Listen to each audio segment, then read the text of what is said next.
E aí, meus queridos, tudo bem com vocês? Eu espero que sim. Você está na Liga Nerdola e hoje a gente vai dar uma olhada em mais uma dessas notícias promissoras que indicam aí um estado de falência da cultura woke no mercado do entretenimento. E hoje o foco vai ser no mundo dos games, então vamos dar uma olhada nisso logo depois da vinheta.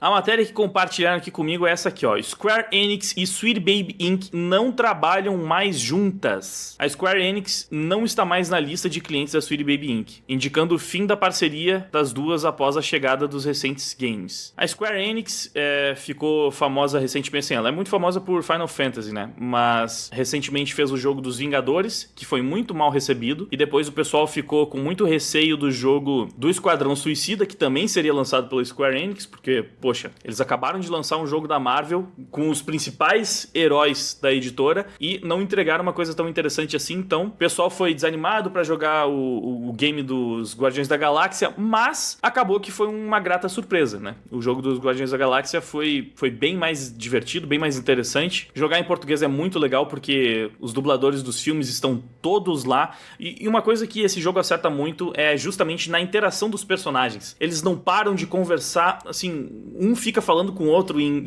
incomodando com o outro, fazendo uma piada o tempo inteiro. É cheio de diálogos incríveis entre eles. Então, essa dinâmica do grupo ficou realmente muito legal. Enfim, de qualquer forma, uma empresa ter parcerias com a Sweet Baby Inc. é sempre um motivo de preocupação muito grande. E da mesma forma, saber que a Square Enix decidiu romper com a Sweet Baby Inc. é uma excelente notícia pra gente. Vamos ver. As controvérsias do público em relação à Sweet Baby Inc. podem ter chegado na Square Enix, com a empresa japonesa removida da sua longa lista de clientes recentemente. Nenhuma das duas comentou oficialmente de qual lado veio a decisão de cortar laços e o que motivou a separação. Recentemente eles trabalharam juntos para trazer Forspoken, Final Fantasy XVI, Dragon Quest Monster, The Dark Prince e Dragon Quest III Remake. Confesso que eu não joguei nenhum desses aqui. Eu acho que Forspoken foi um flop, né? Se eu não me engano, disseram que esse game aqui deu umas lacradas e que provavelmente por isso acabou flopando. A Sweet Baby Inc. iniciou as suas atividades em 2018 e trabalhava ao lado da Square Enix, Ubisoft, Remedy Entertainment, Rocksteady, Santa Monica Studios e diversas outras para contar histórias empáticas enquanto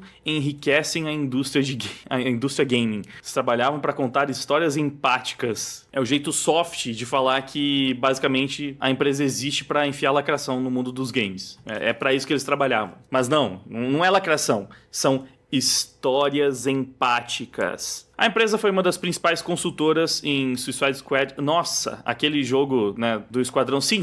A Sweet Baby Inc. foi uma das principais consultoras do jogo do Esquadrão Suicida, que também acabou sendo um grande fracasso e que tem um monte de desrespeito aos personagens. Nossa, eu escutei uns diálogos da Arlequina que é puro lacre. A Arlequina virou uma militante feminista insuportável. Também não cheguei a jogar essa bomba, né? Não me odeio tanto assim, mas alguns trechos que eu vi já deu pra perceber que tinha muita mensagem dentro do jogo. É um dos maiores fracassos comerciais de videogames de 2024, o que abalou a sua relação tanto com o público quanto com as principais produtoras, mesmo com parte dos maiores problemas não sendo relacionados à inclusão e consultoria narrativa. Ó, aqui a gente tá vendo uma matéria que claramente não foi escrita por um nerdola, né? Porque ele sempre vem com esse papinho.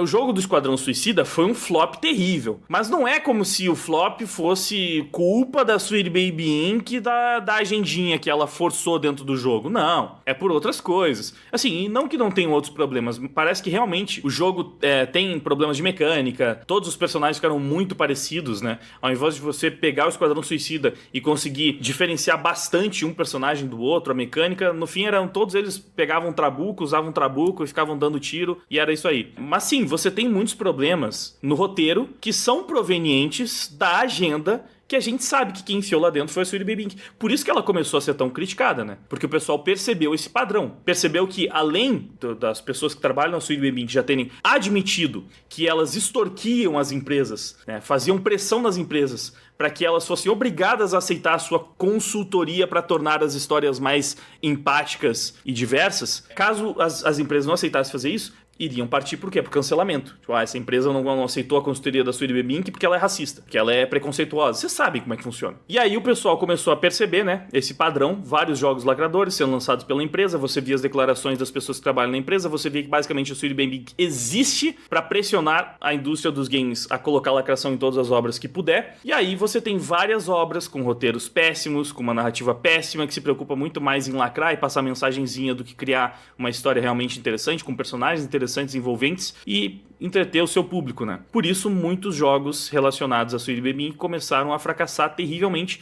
como Esquadrão Suicida, mas, segundo o autor aqui da matéria, esse não foi um dos principais motivos. Ainda que a Square Enix e a Sweet Baby Inc. sigam caminhos separados, isso não significa necessariamente que a produtora dos grandes RPGs deixará de trazer inclusão em seus próximos títulos. Eles podem ter realizado um acordo com outra consultoria, ou até mesmo contratado um time de profissionais exclusivamente para essa tarefa. É verdade, não é uma garantia, né? Não é como se a Sweet Baby Inc. fosse a única do mercado a fazer esse tipo de coisa. Mas a gente está vendo um direcionamento de várias empresas para abandonar a agenda. E não é tão impressionante que uma empresa japonesa perceba que a Sweet Baby Inc. não está trazendo nada de positivo para ela. Mesmo porque, se eu não me engano, teve uma polêmica em um dos jogos de Final Fantasy, onde justamente reclamaram que não tinha diversidade suficiente. Final Fantasy XVI entra em polêmica devido à falta de diversidade racial. E a resposta do produtor, Naoki Yoshida, sobre a falta de diversidade étnico-racial no jogo não agradou parte do público. Então eles já tinham se envolvido nessa polêmica, né? Eles já tinham demonstrado que a primeira preocupação deles não pode ser em ficar colocando diversidade forçada nas obras. Então eu acho improvável que eles estão rompendo com a Sweet Baby Inc. agora para colocar uma outra empresa para fazer a mesma coisa. Aqui, ó, o IGN perguntou por que não tinha diversidade no jogo. Por que não tinham personagens não brancos? E aí, o produtor respondeu: essa é uma pergunta difícil, mas não é inesperada, já que diversidade nas mídias é um tópico quente atualmente. Mas a resposta talvez seja decepcionante para alguns, dependendo da expectativa. Nosso conceito de design, desde o começo, sempre foram muito pautados na Europa medieval,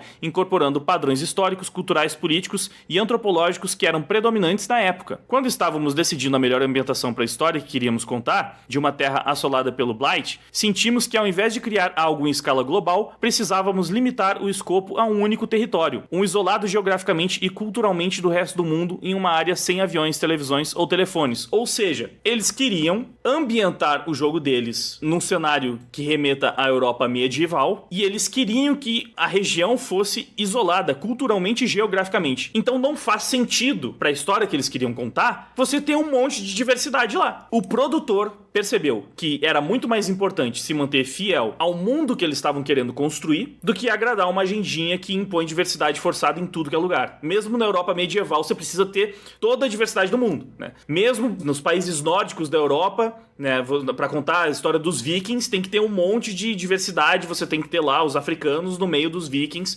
porque sim, porque hoje em dia tem que ser desse jeito. Só que, mano, os japoneses são poucas ideias, boa parte deles são muito based, como o Naoki Yoshida, que falou isso aí, ó, não tem diversidade porque não faz sentido pro jogo, só por isso. Então, eu acho improvável que a mesma empresa que tem esse produtor aí, que trabalhou nesse jogo, que agora tá rompendo relação com a Sweet Baby Inc., esteja fazendo isso só porque eles estão optando por uma outra empresa de consultoria que vai forçar eles a colocar diversidade em lugares onde não faz sentido. Então, pra mim, é só mais uma boa notícia pros nerdolas mesmo, mas você pode deixar aí nos comentários o que você acha disso. Muito obrigado pela sua audiência, valeu por ter ficado comigo, se inscreve aí no canal da Liga Nerdola e até o próximo vídeo. Que tal se inscrever? E aí, será que rola pra gente se encontrar aqui na Liga Nerdola? Deixa like, compartilha.